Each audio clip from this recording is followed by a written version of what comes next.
Hi everyone, in front of me I've got Samsung Galaxy Tab S6 Lite, and let me share with you how to clear the browser on this device.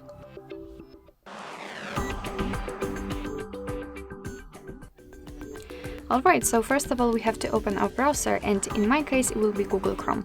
But basically if you're using any other kind of the browser, no worries, this operation looks pretty the same in all other browsers, so the steps are similar. So let me enter the Google Chrome just like I said. And here all we have to do is to tap on the three dots icon in the right upper corner and enter the history. And as you can see right here, we've got the list of all previously opened websites.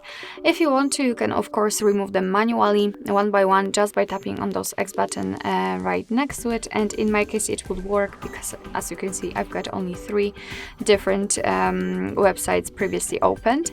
But if you've got this list so wide because, for example, you've never cleared the history from the very beginning of using your device, and then probably it is really a huge amount of the websites, then I highly recommend to do it automatically.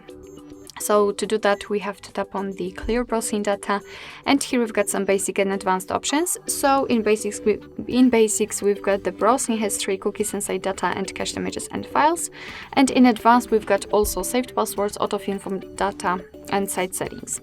If you want to remove something, just make sure that it is marked, so I will remove everything. What is more, we can change the time range from last hour to, for example, last 4 weeks or even all time, and I will pick this option. And if you're ready, just tap on clear data. As you can see, we just got back to the history, which is right now empty, and it simply means that we just successfully removed basically everything. So that's all. That will be all. This is how to clear the browser in your Samsung Galaxy Tab S6 Lite. Thank you so much for watching. I hope that this video was helpful, and if it was, please hit the subscribe button and leave the thumbs up.